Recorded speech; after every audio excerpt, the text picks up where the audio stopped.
प्रयागराज में ऐसे ऐसे मामलात किए जा रहे हैं ना, जिसका कोई जवाब नहीं है। मैं कहना चाहता हूँ उन लोगों से, आपको पाकिस्तानी झंडों पर आपको पैर रखने हो, जूते रखने हो, आपको उस झंडे को फाड़ने हो, आग लगाने हो, जलाने हो, जो करना है आप उस झंडे के साथ करें। मुसलमानों को कोई दिक्कत नहीं है, कोई टेंशन नहीं, कोई उलझन नहीं है। हम मुल्क हिंदुस्तान में रहते हैं, हमारा हिंदुस्तान जिंदाबाद था, जिंदाबाद है। इंशाअल्लाह ताला जब तक इस मुल्क हिंदुस्तान में मुसलमान रहेंगे, हमारे लिए जिंदाबाद रहेगा। और इंशाअल्लाह ताला था क़यामत तक मुल्क हिंदुस्तान में मुसलमान रहेंगे। मेरे अहबाबो, सबसे पहले मैं आप तमामी हजरात से चंद बातें करूंगा, उसके बाद एक वीडियो क्लिप आपकी नज़र के सामने रखूंगा और उस पर बात करने की कोशिश करूंगा। जैसे कि आपने देखा होगा कि प्रयागराज में बड़ी तेज़ी के साथ एक छोटी सी क्लिप वायरल किए जा रहे हैं। पाकिस्तानी झंडों को रोड पर डाल दिया और उस पर पैर डाल रहे हैं, जूते डाल रहे हैं, उस पर चल रहे हैं, फिर रहे हैं। लेकिन मेरे बाबू, इससे कोई तकलीफ़ नहीं है किसी मुसलमान को भी, ये याद रखें। इससे कोई दिक्कत परेशानी नहीं है मुसलमानों को। दिक्कत परेशानी वहाँ खड़ी हो जाती है जब आप वीडियो के क्लिप को देखेंगे, उस वीडियो को देखेंगे तो क्या देखेंगे, पाकिस्तानी झंडों के साथ सऊदी अरब के भी झंडे हैं, उस पर भी लात जूते रखे जा रहे हैं। मालूम है क्यों दिक्कत आई? उस झंडे पर कलमा शरीफ लिखे हुए हैं, ला इलाहा इल्लल्लाह मुहम्मदुर रसूलुल्लाह सल्लल्लाहु तआला अलैहि वसल्लम। उस झंडे पर कलमा शरीफ लिखे जा रहे हैं। सबसे पहली बात कि मुल्क हिंदुस्तान से सऊदी अरब के बड़ी अच्छी मोहब्बत है, तो उस मोहब्बत को तोड़ने की कोशिश किए जा रहे हैं।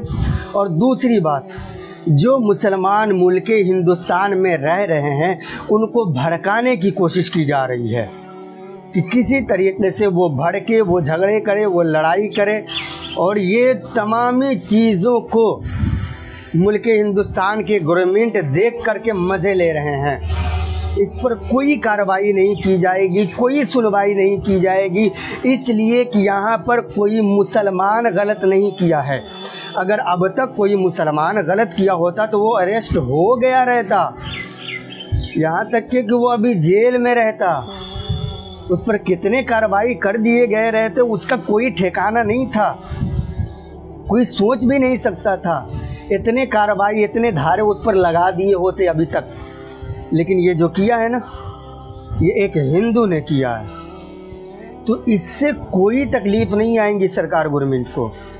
ये जो मुल्क हिंदुस्तान में जितने कानून लगते हैं ना, ये सब मुसलमानों के लिए ही लगते हैं, औरों के लिए नहीं लगते हैं। ऐसा नहीं होता है। हमारे कितने ऐसे हिंदू भाई हैं, अरे यहाँ तक कि हम लोग जो मैच खेलते हैं ना, तो 12 लोगों की टीमें होती है, तो उसमें से अक्सर 5-6 हमारे हिंदू भाई होते हैं।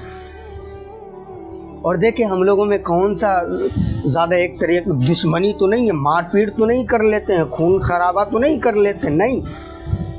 चंद ही लोग ऐसे हैं जो सबको भड़काने की कोशिश करते हैं, भाईचारा तोड़ने की कोशिश करते हैं।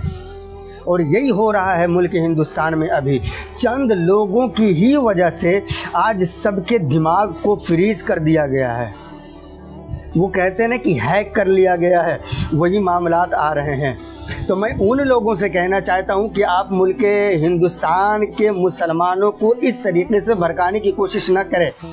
आपको पाकिस्तानी झंडे के साथ जो करना है आप करें, उससे मुल्क हिंदुस्तान के मुसलमानों को कोई फ़र्क नहीं पड़ता, कोई फ़र्क नहीं पड़ता। हमें भी तकलीफ़ है, कुछ पाकिस्तानियों ने हम पर हमला कैसे कर दिया मुसलमानों की मुल्क हिंदुस्तान पर। उसको खाक में मिला दो, जला दो, सड़ा दो, गला दो, उससे कोई फ़र्क नहीं पड़ता, हमें कोई फ़र्क नहीं, ज़र्रा बराबर किसी चीज़ का एहसास नहीं है। उसको जो करना है करो, हमें भी अगर साथ रखनी है तो रखो। हमसे भी जितना हो सके करने की कोशिश करूँगा। हर मुसलमान करने की कोशिश करेगा, अपने दुश्मनों से लड़ने की कोशिश करेगा, इसलिए कि उसने हम जिस मुल्क में रहते हैं उस मुल्क पर हमला किया है। लेकिन जिस तरीके से मुसलमानों को भड़काने की कोशिश किए जा रहे हो, जिस तरीके से कलमा शरीफ को ज़मीन पर डाल करके, सड़क पर डाल करके उस पर लात जूते चप्पल पहन करके उस पर चल रहे हो, बेअदबी कर रहे हो, ये गलत कर रहे हो, उसको ख्याल रखना। और हमारे मुसलमान भी इतने लापरवाह हैं ना, शर्म को पूरा बेच करके खा चुके हैं, पूरे बेच करके खा चुके हैं। ज़र्रा बराबर खौफ नहीं है, कम से कम मरने का खौफ तो करो। जब मर करके कब्र में जाओगे, हुजूर सवाल करेंगे, बता तो सही, मेरे नाम को, मेरे कलमे को ज़मीन पर डाल करके दुश्मन चप्पल जूते पहन करके उस पर से चल रहे हैं, आ रहे हैं, जा रहे हैं, तुमने क्या किया? क्या जवाब दोगे? ज़र्रा बराबर इस चीज़ का एहसास नहीं है। अभी भी अगर ज़र्रा बराबर शर्म है तो इस वीडियो को जितना हो सके उतना शेयर करो, सब लोगों के पास शेयर करो। आप देख रहे हो ना, वीडियो चल रही है, ये प्रयागराज की वीडियो है, देखें आप, ये प्रयागराज की वीडियो है। किस तरीके से कलमा शरीफ को ज़मीन पर डाल करके उस पर चप्पल जूते पहन करके रेंग रहे हैं, किस तरीके से चल रहे हैं, बेअदबी कर रहे हैं। मुसलमान को क्या टेंशन, खा रहा है, पी रहा है, घर में पैक है, न कोई टेंशन, न कोई उलझन। कब तक? 60 साल जियोगे, 70 साल, ज़्यादा से ज़्यादा 80 साल, उसके बाद तो मरना है ना। या हमेशा के लिए था, क़यामत के लिए ज़िंदा रहने के लिए आए हो क्या?